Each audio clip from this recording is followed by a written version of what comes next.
you because the person that's coming on is an entrepreneur, is a booking agent, is just a powerhouse, right? When it comes to creativity and music, the music industry, and the arts and entertainment industries. Welcoming via Zoom is Jelan Cumberbatch. Welcome, Jelan.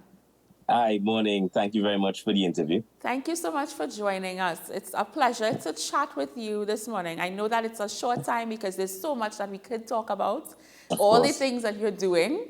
Yes, But for yes. persons who don't know, let's backtrack a bit. Who is Jelan Okay. Cumberbatch? Okay.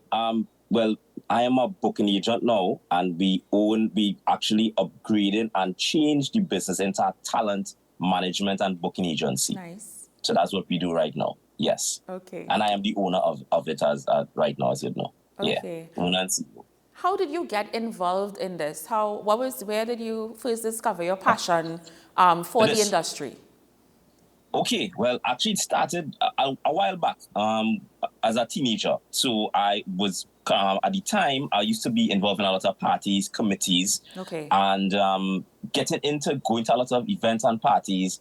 I started getting a passion for, well, I guess, entertainers at that time because I felt as though they could do more. Right. And doing events, I felt I couldn't help them in that way. And I decided from doing events, I was like, I think I could add more value if I actually get into management, which I didn't know at the time. But I thought to myself, I could help. I have some ideas. I think I could do this. I think and I started getting into it more and more. So Right. that is one of the main reasons why. And then, a lot of people used to complain. So, artists, at that time, a lot of DJs used to complain about marketing, about branding, and, getting people representing. They want to do more, but they don't know who to go to. They don't have any place. They have any agents, have no managers. So I saw that opening. Right. As I'm listening to you speak about your journey, which is amazing, by the way, I'm thinking of our daily inspiration for today. So every day we start off with a daily inspiration, and the quote for today was to be the change. And I don't know who said it, but I know we haven't said it enough. And so listening to you, I see that you saw that there was a need for change, and you became that. Talk to us Yes. about that journey, because I'm sure it was not an easy walk in the park journey to get to that point of you doing this and making that No, impact. no, it was not easy at all because everybody thought at the time, I'm making a mistake. This doesn't make any sense. Jelan, this don't have any money in it. Jelan, go and get a job.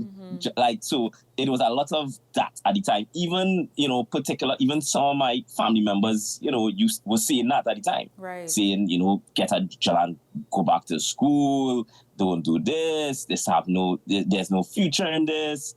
And when people saying that to yourself, you have to know to yourself, okay, you have to have that conviction to know, okay, if I'm doing this, I have to do this right. Yes. Because everybody doubted, man.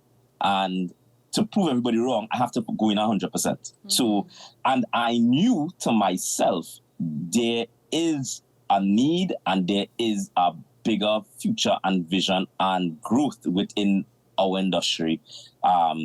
Especially just in entertainment, because we're in the entertainment business. It's not just soca or dance and entertainment is forever. We need, and every human being needs entertainment. So I knew, well, okay, that's not true.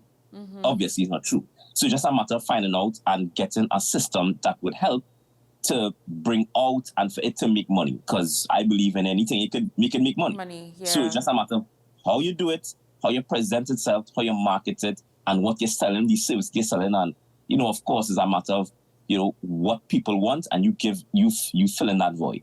Yeah. Let's unpack the aspect of it being the business of entertainment. Because we see artists, we see musicians and talented people, a lot of talent, and they're doing what they love because they love it. But it doesn't pay. So let's talk about moving from just being talented to now, becoming a businessman, a businesswoman, and being paid for your talent. Okay, well, the first thing that a lot of entertainers / artists don't do, I find personally dealing with a lot of them, is that they don't do any research. They come into this business and think that I like to sing and it will work. and you just put out songs and it just and it doesn't work like that. Yes. So anybody that is successful in this have information, have a team of people that are experts in different fields that know what they're doing, and they have a plan, a short-term and a long-term plan of, okay, how are we going to do this? So that's where you kind of turn it into a passion, into a business. You have to have a plan. Yeah. You have to have a team. And the artists themselves, especially in this era, in this time, you have to have the information for yourself. You can't depend on somebody to tell you, hey, go and read this or go and watch this on YouTube.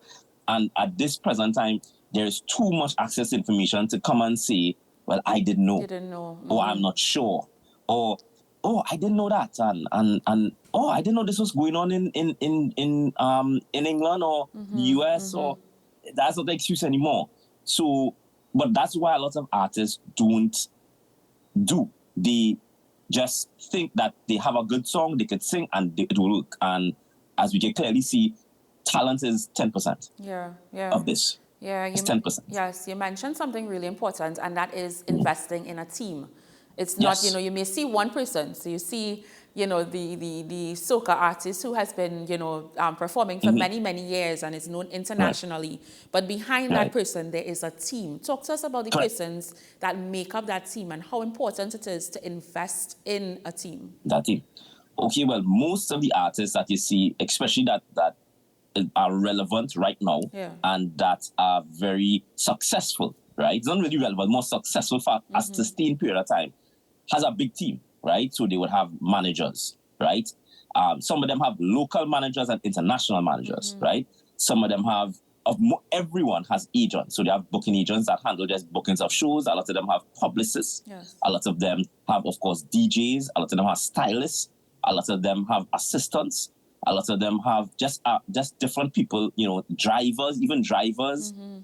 So they have a lot of people that are within the ecosystem of their team for this to work.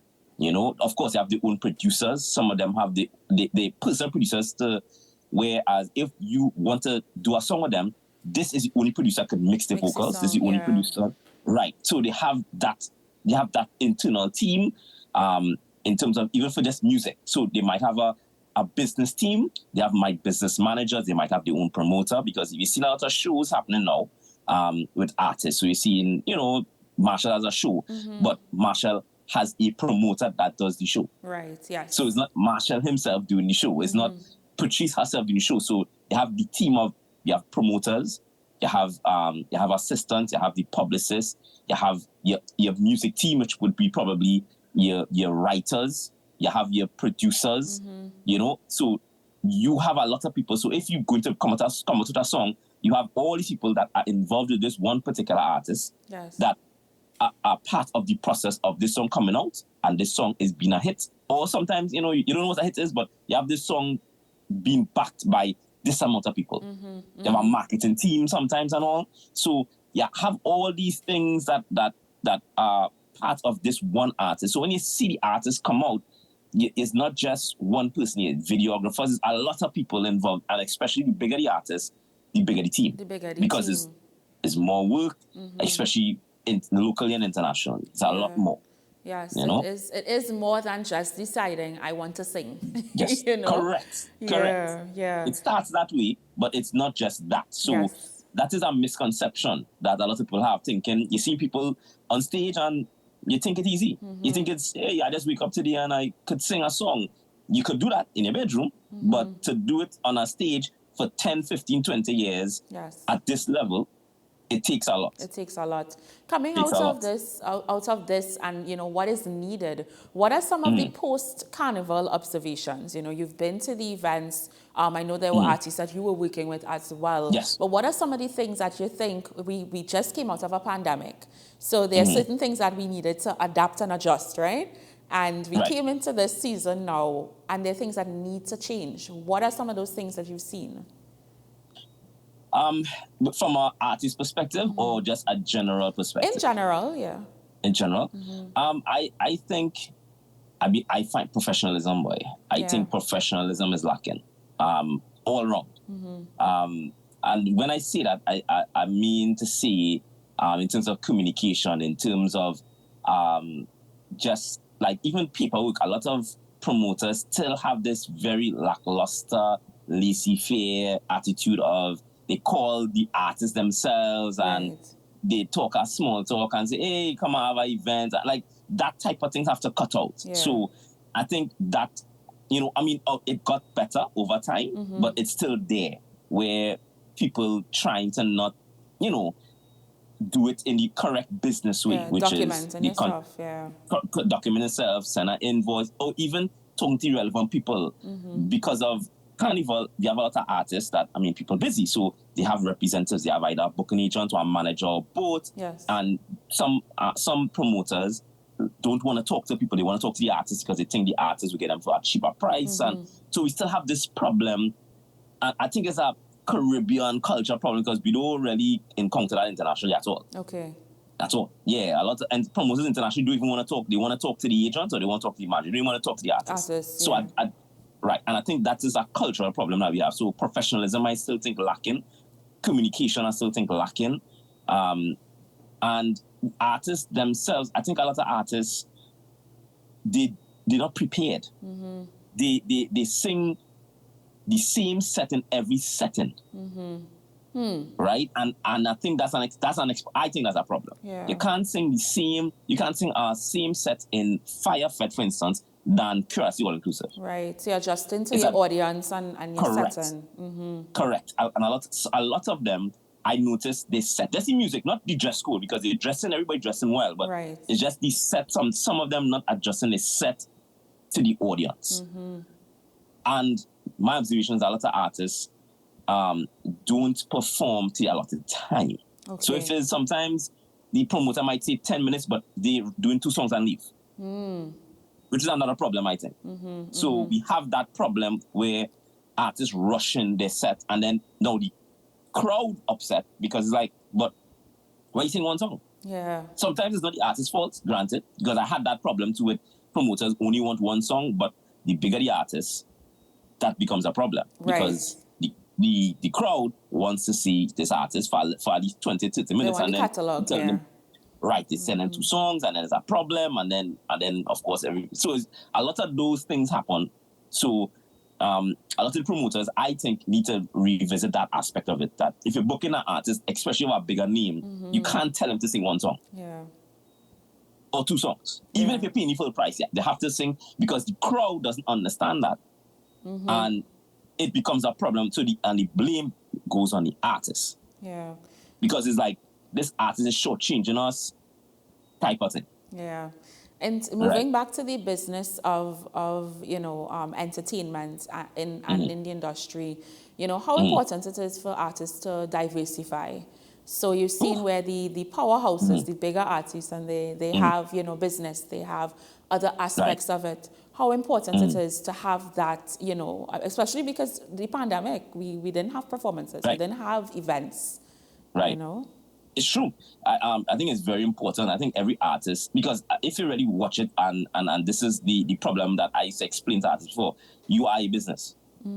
You are a business. Now, for instance, I would use, even Marshall Montano. Marshall Montano is a person, but he's an entity, he's a business. So he's an artist, and the artist aspect is a business. So once you're in this, you're doing business. So it is important to have different income streams of any business.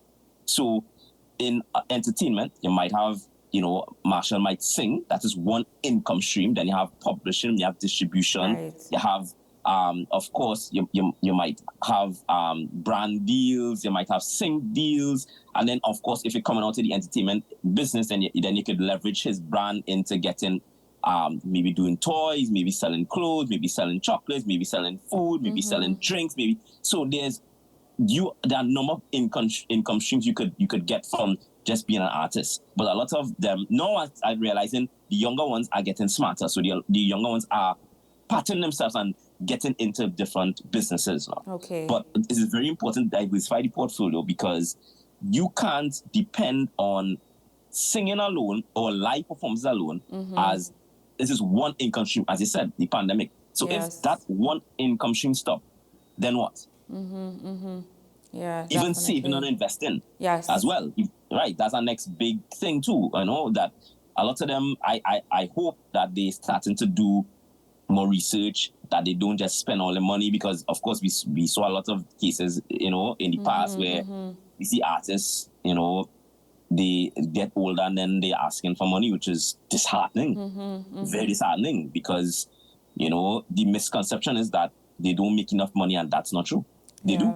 They spend it badly, and nobody wants to really say that truth. Everybody's saying, gosh, we have to send them money, and it's like, well, these people making, you know, making a lot of money, Yeah. as contrary to popular belief. It's just a lot of them don't invest it, they don't spend it properly, they don't save, they don't have a plan, and they don't have, some of them don't have the team of people to guide them and tell them, okay, put this here, put that here, invest here, maybe pay yourself a salary every month instead of just spending the money one time, and Right. so these are the things that I think it's improving, but it's something that we need to speak about a lot more. And I would like, something that I hope you could see, that a lot of the financial institutions in the country would get involved by giving artists or education, like a session of saying, come to the bank, let us explain how to open a bank account, let's explain what is unit trust, why it's important, what is a credit union, why it's important, or just in the investors, they might have GMMB to open a stocks or a shares account. Like, these things I think needs to be done, because a lot of them don't know, and they nervous, or they mightn't know, okay, how to open a bank account, a business account, or like these things, especially as an entrepreneur or a business owner, creative, yes, a yes. creative, yeah. And a lot of them don't know, or they don't, they think, I'll just put the money on my mattress, I'll just save the money, I'll just have it tomorrow. Like, things like that, which I know being 2023, we need to get out of that type of, mentality now. Yeah. And you need to, and a lot of them don't like to spend money on people. They think that they shouldn't pay anybody else. They think that I'm singing, so I shouldn't pay anybody else. But it's the investment in the team, the team Correct. that will help you push the work and Right. all of that. And Right. coming back to you, I mean, because you have spent many years in different ways, giving advice. That's So right. even with this interview, the things that you're saying, you've been doing podcasts, you've been doing vlogs Right. over the years, and talk to us about the need that you've seen to give this advice. So you're not gatekeeping. We No, know that word no. comes up in the industry sometimes. Yes. But Yes, you it have does, been it does. freely doing podcasts, giving the information, telling people where they can find out, about these resources that can help them. Yes. Again, the reason why I started doing is that because when I came into the industry, I could name on one hand how much people actually gave me advice. And I always shout these two people out, because they're the only two people ever really helped. It was Ian Panton and Simon Batiste. Okay. And well, Kes team at the time. So it was Kes, and they're the only people ever come and say, hey, you should maybe read this book. Maybe you should, you should do this, or maybe you should do this, or like pull me aside. Hey, Jelan, hey, I like what you're doing. Maybe you should consider doing this. So at the time, and everybody else, and this is a thing that I keep seeing people saying, well, people will help, and people, you can't call any of these people if they don't know you. Yeah. You can't. I mean, people say, well, my phone number is, it's really available. You could call me. That's not true. If they don't know you, they're not responding, they're not answering. So I decided upon myself, as much as given, much as expected, I said, since I got these great opportunities and I was blessed to work with great artists, especially the bigger ones from different countries, and I get to travel all over the world, I said, I need to share what I learned. Yeah. For free. Because I can't talk to everybody every day, but what I could do, I know I could put out the videos, I could put out the audio for free. Yes. So I could share the information of what I know, of even what I pay to know. I paid lawyers, I have a lawyer, I have accountants, and I would learn from experience from them, and I use what they taught me and put in a podcast for free. People pay for, sometimes for consultation. I used to pay to find out, okay, what is a sing deal, or what is publishing, or what distribution. And I say, I need to share this information with people, because I wasn't lucky enough to have anywhere to read, anywhere to go to look or to listen for information. Yeah. And I tell myself, I say, the next generation, even our generation back, I will do this for them. I will send whatever I know.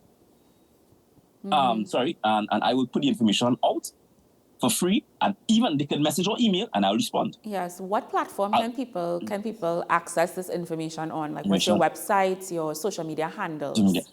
Oh, yeah. I mean, Jelan Cumberbatch on everything, but on the podcast, same thing. It's Jelan Cumberbatch podcast on all the podcasting platforms that you can get podcasts on: Apple, Spotify, YouTube. Same thing, Jelan Cumberbatch, and all social media platforms.